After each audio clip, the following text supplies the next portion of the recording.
preguntas, pues hemos recibido un número importante acá de preguntas. Vamos a ver si las podemos concretar de alguna manera, sintetizar.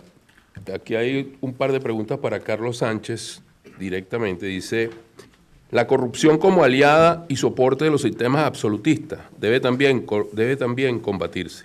¿Por qué no crear a la vez que este Tribunal Electoral Regional un poder moral, como propuso Bolívar en la instalación del segundo Congreso de Angostura, que registre las buenas y las malas acciones de los ciudadanos y sirva de compás y referencia para los ciudadanos elegir a todos los niveles? Para Carlos Sánchez, ¿es posible una democracia sustentable en el tiempo sin pleno empleo? Y después formular. Bueno, así como para la democracia la libertad es un elemento esencial, el respeto a la libertad y a los derechos humanos, para los regímenes dictatoriales la corrupción es un elemento esencial. No hay regímenes totalitarios, dictaduras sin corrupción. Esto es parte inherente a su naturaleza. Entonces, yo creo que en la dinámica de la democracia está la esencia de la lucha contra la corrupción, porque democracia es opinión pública, democracia es libertad de opinión y de expresión, democracia es un conjunto de libertades y de ejercicio de derechos que impiden que la corrupción se instaure como un elemento institucional del régimen. Por ejemplo, la democracia más grande y más importante del mundo, los Estados Unidos. Como la corrupción es un elemento inherente a la naturaleza humana, hay corrupción. Pero la diferencia es que aquí se denuncia, se sanciona, se castiga, se juzga la corrupción. ¿Qué diferencia con Cuba, donde la corrupción es parte del mecanismo de manejo de terror del gobierno y de protección del dictador y de su banda?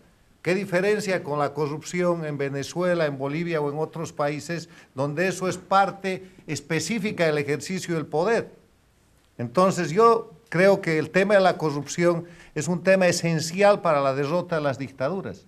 En la medida en que la corruptela institucionalizada en los países bajo dictadura sea objeto de denuncia, sea objeto de demostración, esas dictaduras van a caer, porque habrán podido dominar de cierta manera a través del miedo y la concentración de los medios de comunicación la opinión pública local, pero no van a poder con la opinión pública internacional.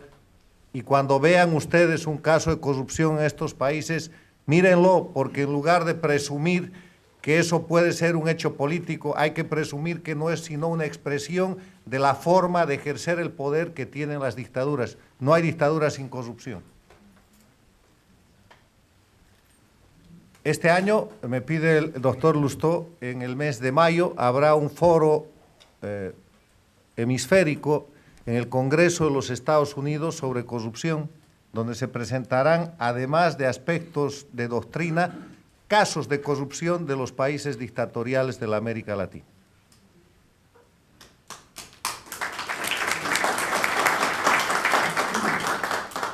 Bien, tenemos aquí para el señor Pedro Roy un par de preguntas. Antes debo aclarar que me decía la doctora Ana Mercedes Díaz que ella no consumió su tiempo completo porque tenía preparado un video del nuevo parlamentarismo. El movimiento parlamentario en Venezuela, donde se habla de la situación de soberanía de Venezuela. Sin embargo, por razones ajenas a nuestra voluntad, nunca han oído eso, pues no ha sido posible tenerlo.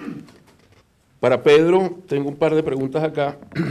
¿Acaso el ciudadano no puede pedir que se presente el habeas corpus? Es que el juez determina, pero la petición puede ser levantada por un ciudadano. Tengo otra pregunta acá que dice, ¿qué le aconsejaría al pueblo venezolano para que no tengan que pasar por el mismo proceso decadente socialista que Cuba ha tenido que vivir? La primera pregunta, traté de explicarla en la presentación. Sí, el pedido puede venir del individuo que está detenido o de alguien autorizado por esta persona, o puede ser el mismo juez en algún momento que lo inicie. Pero el habeas corpus, de nuevo, es un derecho ciudadano del individuo o de alguien en nombre de ese individuo. En relación a lo que pueden hacer los venezolanos, creo que ustedes, como se ha dicho en este panel, ustedes los venezolanos están haciendo un esfuerzo extraordinario, valiente, y pienso que este año, por razones que ustedes conocen mejor que yo, va a ser decisivo. La economía de Venezuela se está yendo en picada, es específica, es imposible que Maduro la pueda contener, y todo ese apoyo falso que han comprado en un sector lamentable se va a desaparecer, de manera que ustedes sí este año, quizás en año y medio, estén ya en los umbrales de grandes cambios hacia la democracia que se merece Venezuela.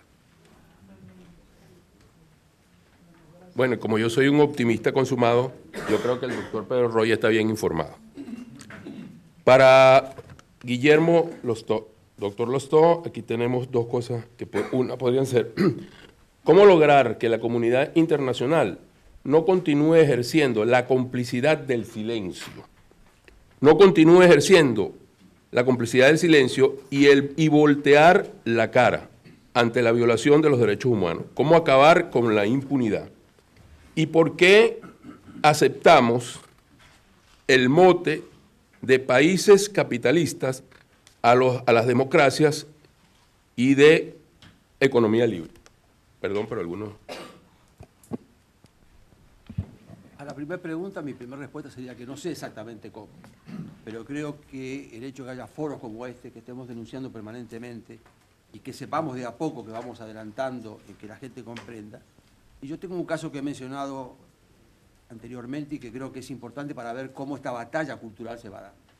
Hay una institución académica que se llama LASA, es Latin American Studies Association, que reúne a 7.000 expertos de toda América Latina, que tiene una clarísima connotación de izquierda, y donde el instituto nuestro ha participado en varios paneles, llevando precisamente la contra, llevando este concepto de democracia y de libertad.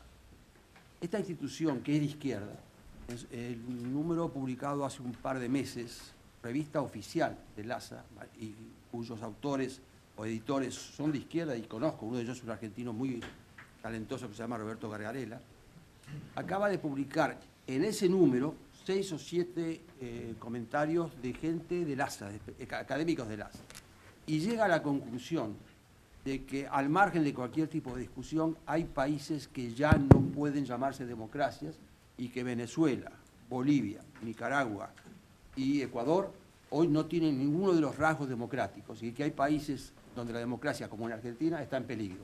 Yo creo que es un avance importante que un organismo como ese, que tiene clara connotación de izquierda, comience a separar ideas de izquierda del concepto de democracia y de totalitarismo.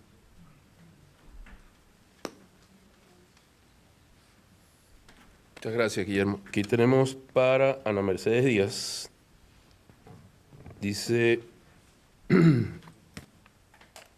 ¿cómo se ha permitido que los militares en Latinoamérica se han dejado intimidar por la izquierda americana con el sobrenombre de golpistas, cuando el único que salvaguarda la soberanía de los golpes de izquierda constitucionales con la subversión del proceso democrático solo pueden ser enfrentados por la fuerza y no por el voto?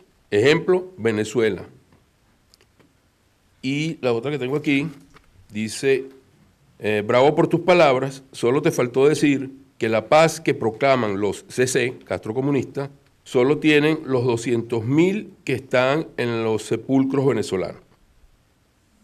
Bueno, con relación al término de golpistas, ciertamente en Venezuela el único golpista que estuvo en el poder, vamos a decir que de una manera electoral, fue Hugo Chávez, que ganó las elecciones en el 98.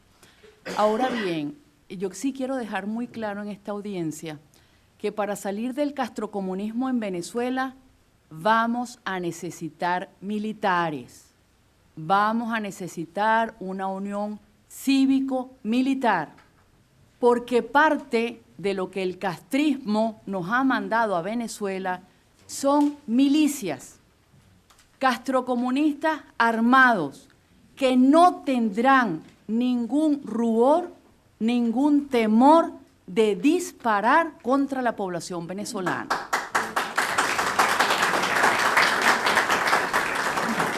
Así que, de verdad, que quiero aprovechar el momento para dejar muy sentado que en estos momentos la única salida que tiene Venezuela es una unión cívico-militar que saque al castrocomunismo de Venezuela. Rescatemos nuestra soberanía y comencemos de una vez un camino hacia la democracia y hacia la libertad.